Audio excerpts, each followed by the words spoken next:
Your Excellencies, distinguished guests, ladies and gentlemen, a very pleasant morning to you all, and welcome to Plenary Session 2 of the 13th Jeju Forum of Peace and Prosperity.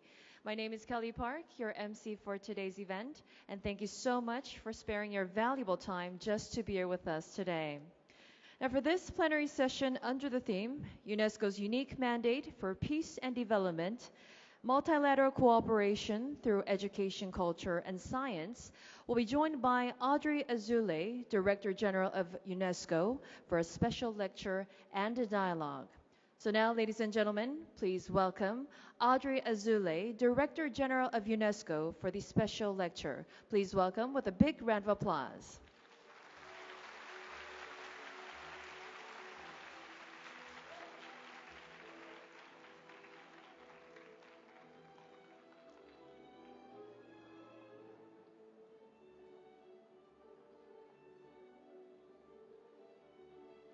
Another big round of applause, please. Thank you.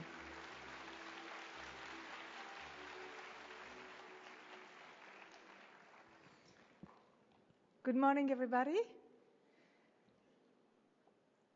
Honorable Governor of the Jeju Special Self-Governing Province, Excellencies, ladies and gentlemen, dear friends, I am very pleased to be here with you today to participate to the Jeju Forum for Peace and Prosperity. I do so in the name of a very particular institution within the United Nations, one invented by men and women who understood the power of education, culture, and sciences to build the defenses of peace in the minds of men and women.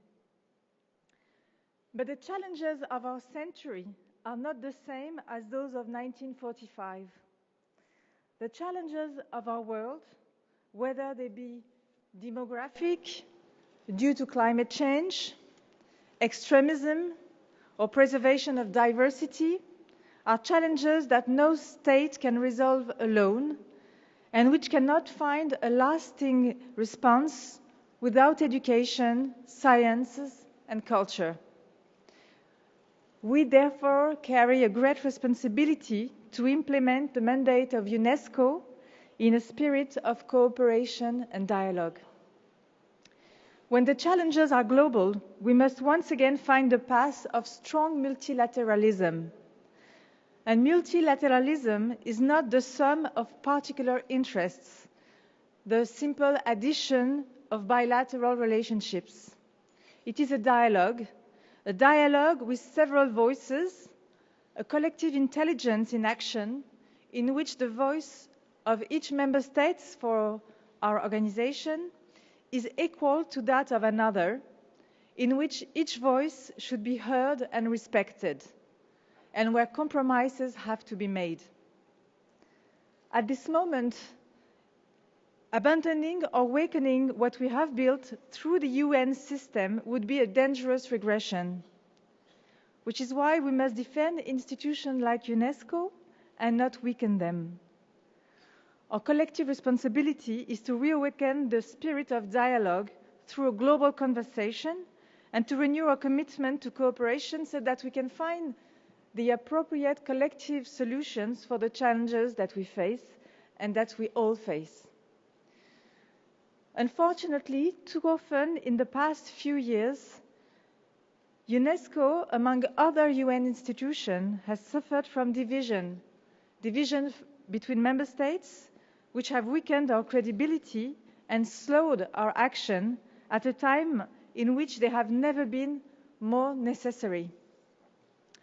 We are therefore working towards strengthening member states' consensus through dialogue and mediation, if, of course, the member states and the parties at stake wish us to do so. Whether it be questions regarding memory of conflicts, as this continent has known, or the questions of the Middle East, always a burning issue, we believe that it is our responsibility as an institution to facilitate dialogue when the parties concerned agree to that. This is what has allowed us to negotiate, for example, consensual resolution on the difficult issues of the Middle East at our last executive board and also 2 days ago at the World Heritage Committee. I believe that this shows a willingness of the majority of our members to get back to this spirit of dialogue and consensus, because the member states know the impact also of the past division on UN institutions. And I would like here in Jeju to particularly thank the Republic of Korea that holds the chair of UNESCO's executive board. The president of the board began his mandate at the same time as I began mine last November. And this chairmanship strongly contributes to restoring this spirit of dialogue, which is necessary in multilateral institutions. This being said, we now need to concentrate our efforts on our mandate, on UNESCO's core mandate. In order to be relevant, we do not need to reinvent this mandate, but instead to better serve it with the challenges of our days and of tomorrow. We must address today's battles. And carrying UNESCO's mandate today means sowing all the necessary seeds to build a more human world, building a human dimension in this globalization. This is the core of our mandate. And I would like to highlight this morning a few essential features if we are to speak of our contemporary times. One is the growing interconnectivity of our societies. To ignore it would be delusional, but to reject it would be also dangerous. Public opinion is correct to recognize this phenomenon. Young people in particular, and I'm very glad to see a lot of students here today, young people in particular think at global level and are committed to tackling the challenges such as climate change because they know the limits of solely national strategies. This interconnection produces shared challenges. Firstly, the technological challenge. In a new era in which a fusion of technologies, including artificial intelligence, blurs the line between physical, digital, and biological spheres. This technology changes the way in which we live, we work, communicate, learn, and even think. Specialists have even said that artificial intelligence is more important to humanity than the invention of fire or electricity.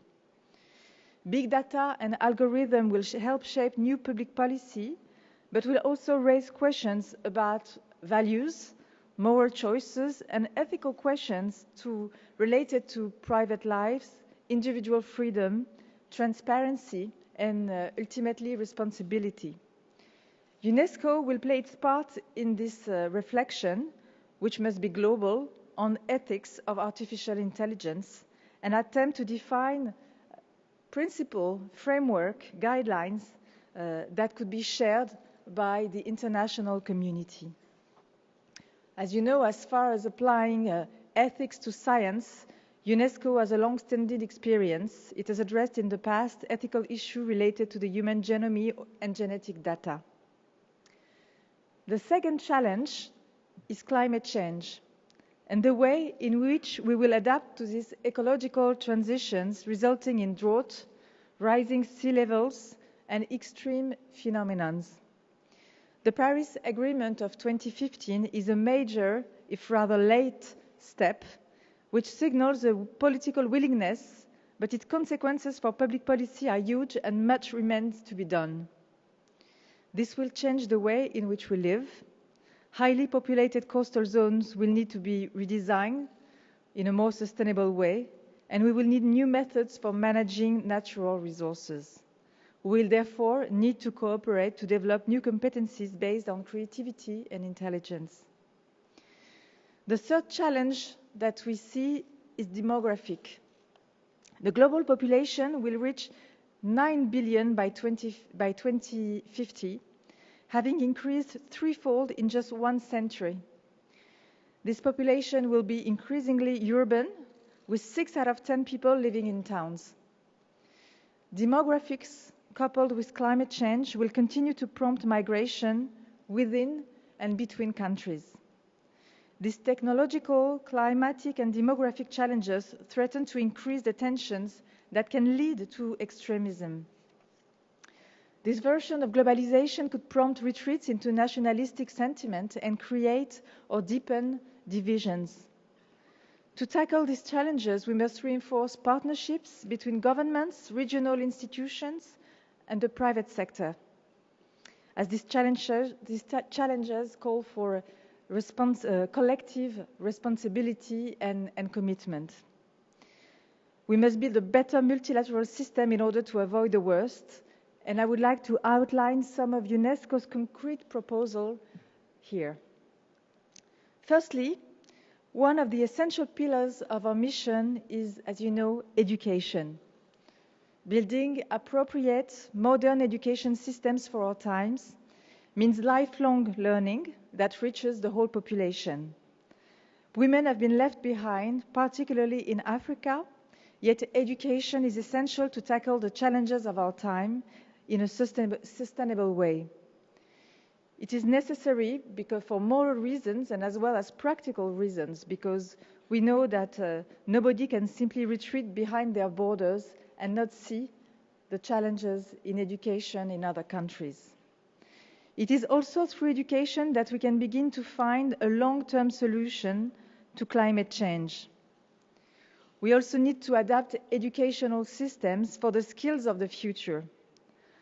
But the pace of technological revolution is so fast that it is actually impossible to predict precisely what the evolutions of jobs will be.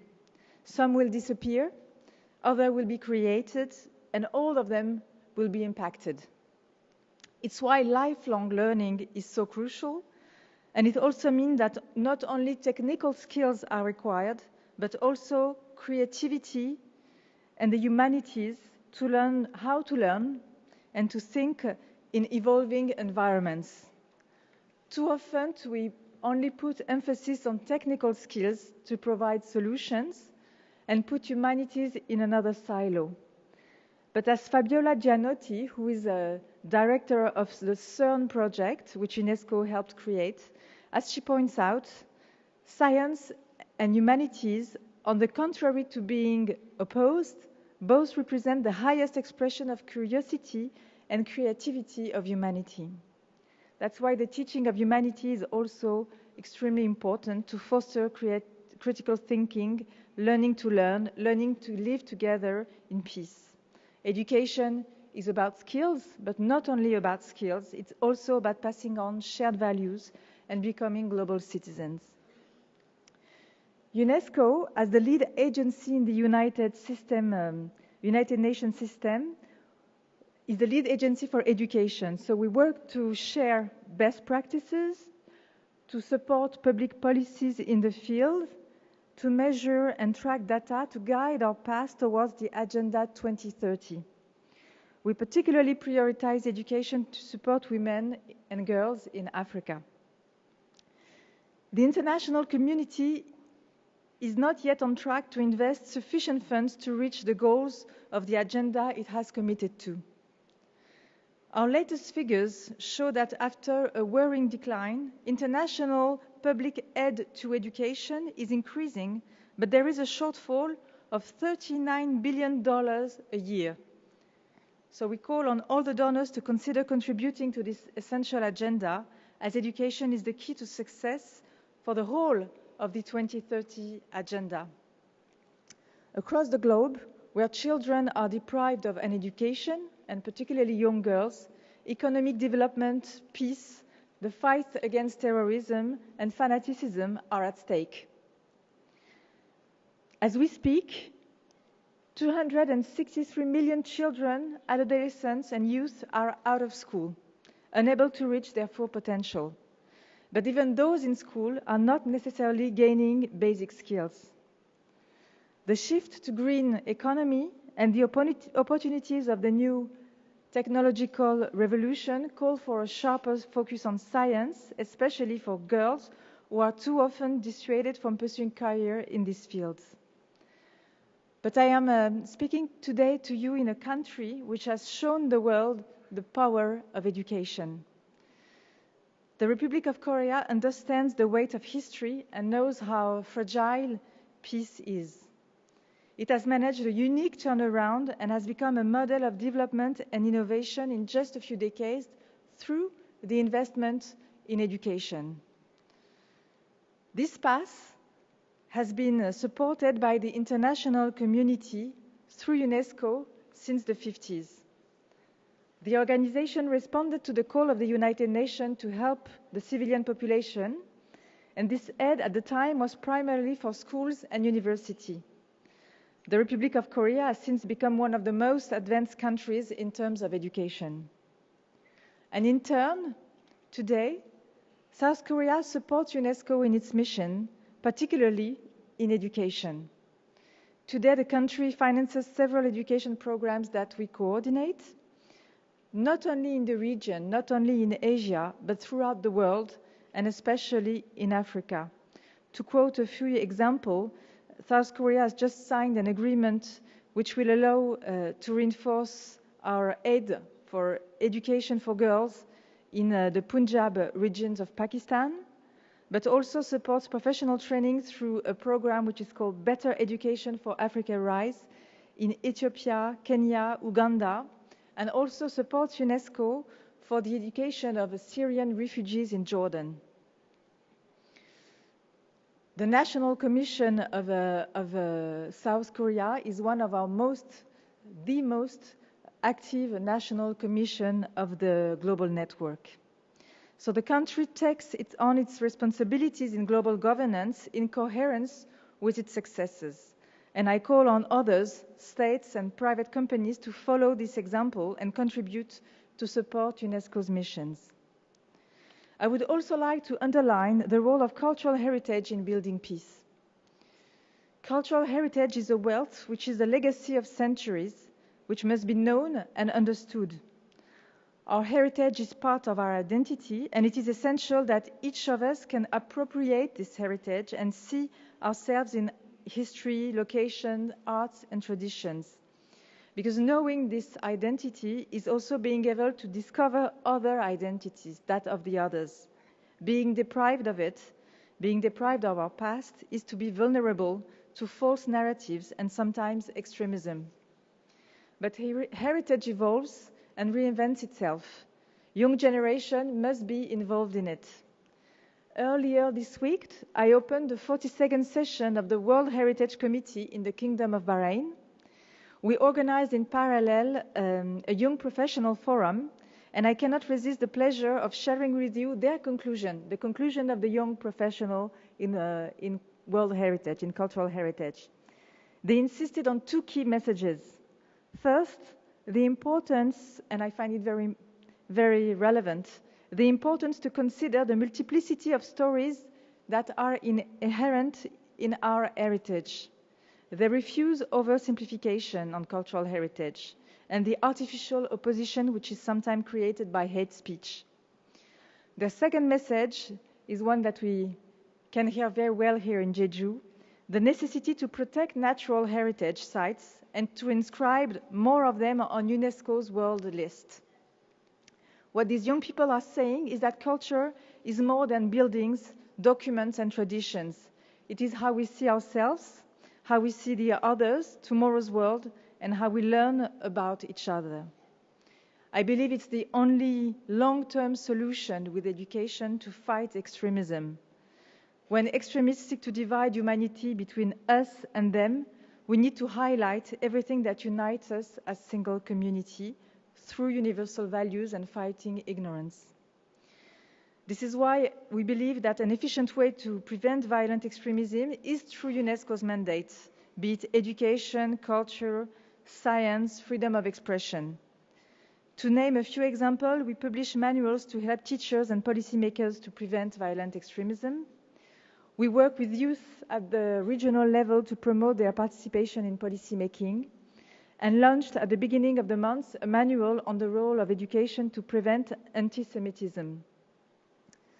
Last February, as part of the United Nations initiative under the leadership of the Secretary General of the United Nations, we launched an initiative to rebuild the old city of Mosul in Iraq.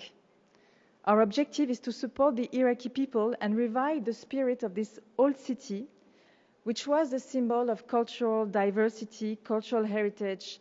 And so we plan to help Iraqi people to rebuild their heritage, museums, university libraries, and the educational system through this unique spirit of Mosul that used to exist before the war.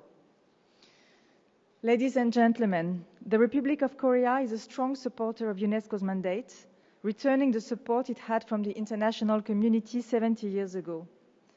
And what a better place to discuss it than the Jeju Island, an island that symbolizes our message. Since 2007, it has been inscribed on the World Heritage List as an island of exceptional geological value for its lava tunnels, its volcanic formations that are unique in the world. But it has also been inscribed as a UNESCO Geopark and a Biosphere Reserve, a site whose volcanic and island environment shaped the lives of its inhabitants. And the island has also been, as you know, recognized for its contribution to the intangible heritage of humanity, with the inscription on the world list of the old age tradition of the Hanyo, the female divers who dedicate their lives to underwater fishing. So Jeju is a wonderful example of sustainable and successful development based on cultural and natural heritage. And I'd like to thank the governor for this strategy, which is an example for the world. To conclude, I would like to look from Jeju Island at the entire peninsula. It will be the task of your generation, the young people that are here, to renew the links that have been severed between the North and the South, if the outstretched hand of the President Moon Jae-in is accepted. I hope UNESCO will help and play a role in building strong and deep links through education, culture, the sciences, which are so essential for lasting peace. Both Koreas are UNESCO member states, and we hope to have the opportunity to support a successful peace process for the benefits of all Koreans. And we can count on the support of 5 UNESCO institutes which are working in South Korea, be it in intangible cultural heritage, peace education, water security, documentary heritage, or martial arts for the youth. Building a more human and peaceful world through education, culture, science, and freedom of expression, it is UNESCO's raison d'être, and there is no better place maybe to discuss this today than South Korea and Jeju Island. Thank you very much. Yes, thank you, Director General, for the informative presentation. And now, ladies and gentlemen, we'll proceed with the special dialogue. And for the discussion, we have as chair Park Sang-mi, Dean of the Graduate School of the International Area Studies of Hankuk University of Foreign Studies, joined by Audrey Azoulay, Director General of UNESCO, and Honorable Won Hee-ryong, Governor of the Jeju Special Self-Governing Province. Please welcome them up to the stage.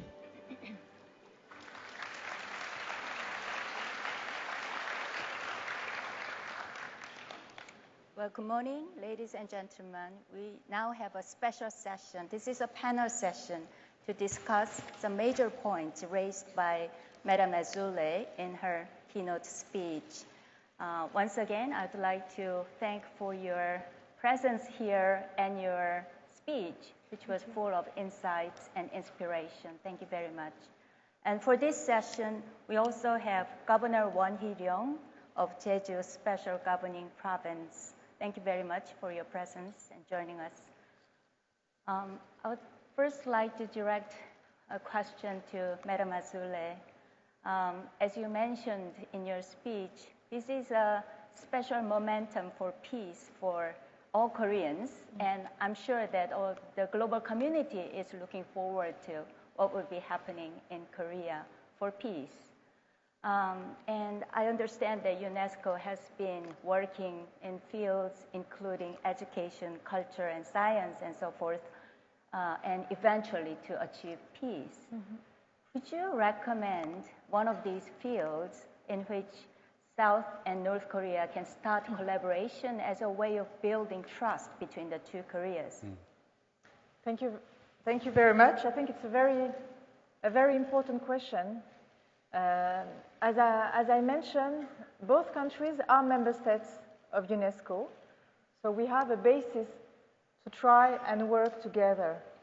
But of course, it will also depend on the pace at which this reconciliation and security aspects move forward. But from my point of view, the question of the reconciliation and building trust needs to be not only by governments, but between the people. And between the people, there is no better way to work on building this trust than working on the fields of UNESCO, be it education or culture, or even through the scientific communities as well. So there are many fields in which I think we can work. Just to mention first that there is already a little bit of work done by UNESCO in North Korea regarding archaeology and the preservation of cultural heritage, but of course it's at a very small scale.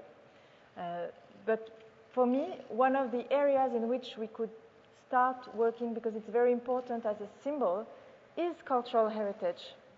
A cultural heritage to show and highlight what there is in common between both Korea. And we already work with the support of South Korea on the preservation of cultural heritage on the whole peninsula, but there is probably much, much more to do regarding cultural heritage. There could be also maybe on intangible cultural heritage, because there are shared traditions which today are inscribed on the world list differently in the north and in the south, be it folk music or for instance, application for traditional wrestling. So maybe there can come a time when these are joint nomination, when it will symbolize what people have in common in North and South. And of course, there will be long-term work to do in the field of education, which we've only started to work with North Korea. Education and also the preservation of natural diversity. I see. Cultural heritage would indeed be the common field where both North and South Korea will establish the identity, represent the identity, and it might be the easiest starting point for both Koreas. Exactly. Thank you very much. Governor Won, Jeju is one of the images that people have about Jeju Island is it's island for peace. What you've been doing as the governor of Jeju, and I understand that you will be starting your new term shortly. And how would you collaborate with UNESCO, or what can you do? How can you participate in the peace building that is the mandate of UNESCO?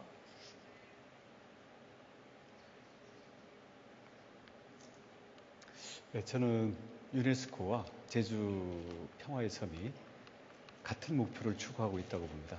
유네스코는 교육, 과학, 문화에서의 우리 인류의 협력을 통해서 평화를 지속화하는 것을 목표로 하죠.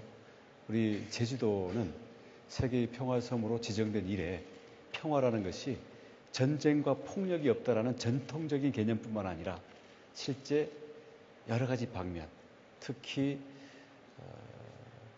우리 문화의 다양성, 그리고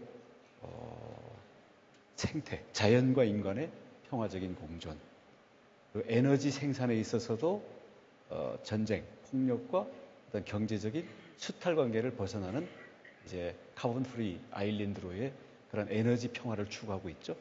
거기에다가 우리 제주도가 갖고 있는 여러 가지 4.3 사건이라든지 이런 지역 내 갈등들을 화해로 풀어나가는 이런 여러 가지 제주의 근본적인 과제들이 여러 우리 인간의 생활 분야에서의 모든 분야에서의 포괄적인 종합적인 평화라는 개념으로 돼 있기 때문에 그 중에서도 특히 교육, 과학, 문화, 자연 이렇게 연결되는 부분이 많기 때문에 유네스코와 함께 평화를 추구하는 데서 제주가 할 일도 많고 또 저희가 자부심을 느끼면서 유네스코의 그 문화유산, 자연유산 보전 임무에 기꺼이 동참을 하고 있는 것입니다. Thank you very much, Governor Won. Indeed, it seems like Jeju and UNESCO share common goal and purpose. Coming back to Madam Azule, Jeju Island is also known for its pristine natural environment, which is very beautiful, good enough to be inscribed on the UNESCO World Heritage List. However, because it's so attractive, it draws many tourists, both domestically and globally, and it is a challenge to strike the balance between the tourism industry, developing tourism industry, and sustainable environment. So what is UNESCO's position in balancing the sustainable development and the tourism industry? We work on this question quite a lot with our member states. There are the famous example of Venice, for instance, or other parts in the world where this balance has not been achieved at all between economic development and preservation of nature. So what we do now, and is done now with every site which is inscribed on World List, is working on management plans so that we protect the sites. For instance, in Spain, in Andalusia, where there are, as you know, a lot of tourists visiting cultural heritage and sites, they have now introduced a limit to the number of tourists which can be at the same time in the same monument, etc. We try and foster these good practices because what is obvious and what we promote is that in the long term, what will make the difference between the countries and also in terms of economic success is the preservation of those sites or natural environment. So it's especially on the question of natural environment, we have a lot of progress to make, and it's a question we include, for instance, at this session which is now taking place in Bahrain on World Heritage List, so that countries, sites make commitments on the measures they take to protect the natural or cultural sites. Thank you.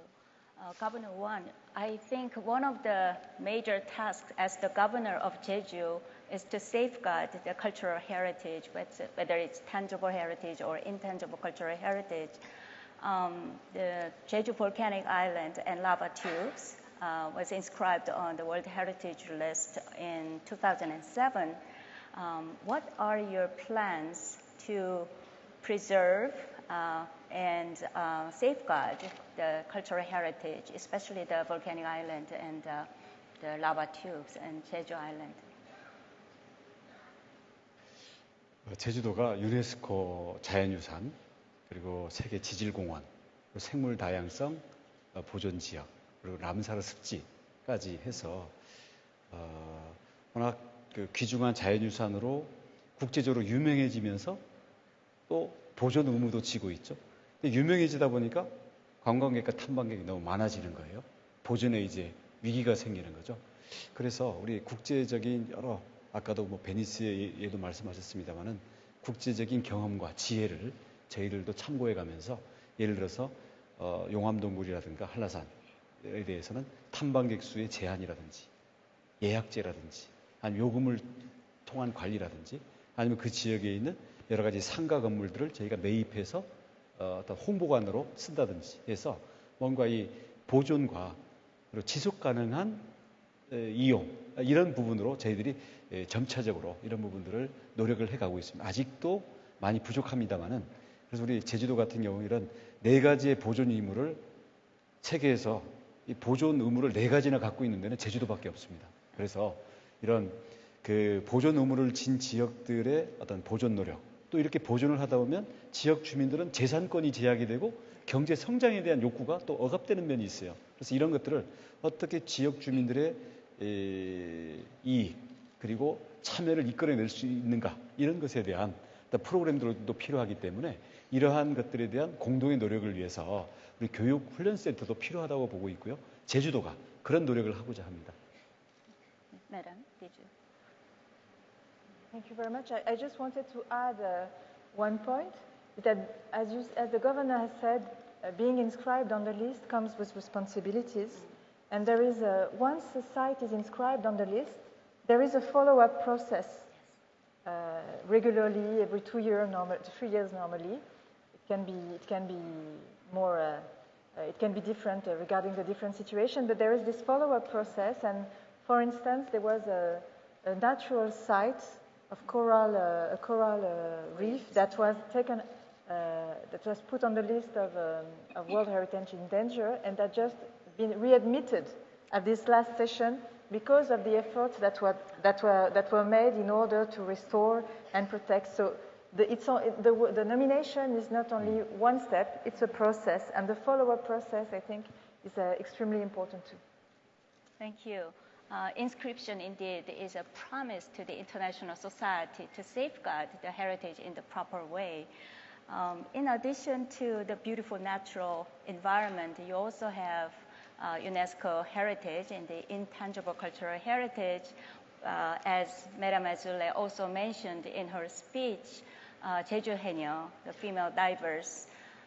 It's a great symbol of Jeju, and it's also a part of core identity of Jeju society and culture. But this intangible cultural heritage is very vulnerable and fragile in this changing world with globalization and urbanization. What particular safeguarding plan do you have for Jeju Haenyeo culture? 지금 청중석에는 이제 해녀 우리 대표분들도 와 계신데 한번 손 들어주십시오. 해녀. 여러분 박수 한번 보내주시죠. 우리 제주 해녀는 그동안 정말 힘들고 외로운 삶을 살아왔는데요. 우리 유네스코에 의해서 2년 전에 무형문화유산으로 지정된 것에 너무나 많은 그 자부심을 가지고 있습니다. 그래서 지금 많은 자신감을 가지고 이제 해녀협회도 구성을 했고요. 우리 제주도는 유네스코로부터 등재됐다라는 것으로 끝나는 게 아니라 등재는 바로 더 보존을 하기 위한 출발이라고 생각을 합니다. 그래서 우선 그 무형문화가 해녀라는 사람들을 통해서 이어지는 것이기 때문에 우리 해녀들의 소득을 보장하기 위해서 소라 가격에 대한 지원 제도라든지 아니면 나이가 많이 들어서 일을 하기 힘든데 생계 때문에 일을 해야 되는 부분들에 대해서 저희가 보조금을 준다든지 이렇게 하면서 보다 그 먹고 살기 위한 너무 힘든 이런 면보다는 보존에 저희들이 좀 더 지원을 하면서 이분들이 삶을 영위해 갈 수 있도록 하는 그런 면하고요. 또 하나는 이 해녀가 유지될 수 있는 게 바다 환경이 유지돼야만 이제 해녀가 유지가 될 수 있는데 바다 환경이 너무 급속히 오염이 되고 있어요. 그래서 우리 그 해녀 자원을 유지하기 위한 어떤 이 바다 환경을 지키는 일에도 더욱더 투자를 하고자 하고 있고요. 이런 것들을 종합적으로 앞으로 계획해 나가기 위해서 전담 부서 그리고 5개년간의 종합 계획을 세워서 저희들이 법적인 의무를 부여해서 진행하고 있습니다. Would you like to say something? I just wanted to add that beautiful tradition and example and illustrates also the interaction between nature and culture, which are not two separate issues that we have to regard separately and preserve separately. For this tradition of a Haenyeo to stay alive, there is the question of course, transmission to other generations, but there is also the question of the health of the oceans, which cannot be separated. And I wanted to mention, because sometimes it's not always known, that regarding its science mandate, Unesco is also working on research on the ocean through an international intergovernmental commission on oceanography, in which we work very hard with scientists from all over the world, and in which we will be extremely committed to because of the decade that is to start in 2021 on oceanography. And I hope Jeju will have an important role to play in this decade as well. Indeed, Jeju can be a place where we can see Absolutely. all these in a comprehensive way. And I'm sure that Jeju Island is the research on oceanography or marine ecology are very active. So we will see it in relation to other kinds of heritages. It's true that it's a territory in which you see all the dimensions of Unesco's mandate integrated for the best. That's good to know, and I hope Jeju maintains its exemplary case so that it can be a good case for the global community to share with. May I ask you a question about education? Because for many of us, for the general public, the name UNESCO instantly evokes the memory of using UNESCO textbooks for the older generation. And because education has always been valued and regarded as the most important thing in life. So that is why I think the image of UNESCO is very positive among many Koreans. Now, maybe it's time for Korea to return the debt to the international society. You've mentioned several cases where Korea is already participating. Could you tell us the areas where help is most needed so Koreans can make contribution? There are, in the field of education, the international community has set for itself objectives in the 2030 agenda. Technically, the objective number 4, but who cares? It's education for all in a comprehensive way and during all the lifetime, because society evolves, techniques evolves. But this goal is extremely ambitious. And today, when we look at where we are, because one of our functions at UNESCO is to collect the data, see where we are towards this Agenda 2030, and we are very much behind,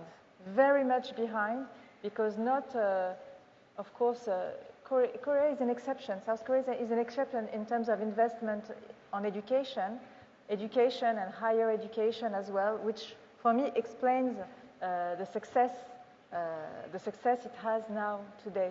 One study of the World Bank in which we participate, in which UNESCO participates, that will be released, will show that the two main factors for the success of an economy are education and the health system. And the investment that was made by South Korea since the 50s is simply amazing, and I'm glad that UNESCO was there to support at the moment. And the former Secretary General of the United Nations, Ban Ki-moon, often speaks in his speech on how he learned how to read when he was young with books that were published by UNESCO. Today, with success comes responsibilities. And these responsibilities in the international governance for South Korea, I think, are to support, as it is done through UNESCO, other countries that are much behind in terms of education. As I mentioned, the country is supporting a project for girls' education in some region of Asia, but also in Africa. And if I had to name a priority, it would be girls in Africa, because I think it will make the difference in how the world evolves, because of demographic, because of the importance of this continent, and because we are very late on the objectives of education. So this is where we need to invest, and we already do it with the support of the country, but of course it's a support which needs to be increased, and also which needs not to come only from member states, but also from companies. The private sector has to be engaged, has to be with the international community in investing on education. Well, thank you. UN as a whole has 17 goals to meet by year 2030 for the whole humanity to have a sustainable future. And Governor, do you have any specific or concrete plan to collaborate with UNESCO in achieving these long-term goals? 예, 구체적인 협력들이 많이 있을 수 있다고 생각합니다. 우리 제주가 유네스코로 인해서 여러 가지 보존 의무를 지는 것은 전 세계에서 가장 모범적인 수준으로 열심히 노력을 할 거고요. 그것을 넘어서서 국제, 특히 교육훈련센터가 제주가 아주 국제교류의 중심이기 때문에 아주 유리한 그런 조건들을 가지고 있습니다. 현재 이미 유니탈, 유엔의 훈련기구들이 제주에서 아주 성공적으로 지원이 되고 있고요. 그래서 앞으로도 이런 그 생태라든지 아니면 평화 또 이런 교육과 관련된 부분에서 제주를 어떤 그런 교류의 장소, 교육의 장소로 활용하는 그런 프로그램들을 우리 유네스코와 같이 협력해서 저희들이 유치도 하고 지원을 하겠습니다. Thank you. We are approaching the time to finish up this session, but before we do, Madam Azule, we have, as you can see, we have many students, high school students and at other levels. And I think for many of these students, this is a lifetime opportunity for them to actually listen to the Director General of UNESCO make a speech, and I'm sure that this is an inspiring moment. Would you give a word of encouragement for our young generation? I would say that I'm sure that all of you feel that you're part of a global world. And this feeling of being part of a global community, this concern you have, I know, for environment, you have to keep those. You have to keep those and stay engaged and see the world as one, which is what you will change and what I think you will bring for a better future. So keep this spirit is all I wanted to say. Thank you. Thank you.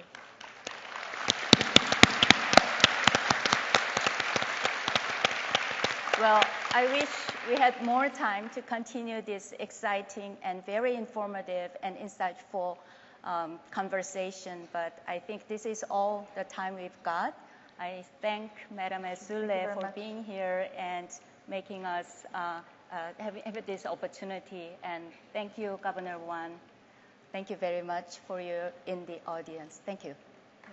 Yes, ladies and gentlemen, one big round of applause to our chair and speakers for leading a constructive and informative discussion. Thank you once again. Another big round of applause, please.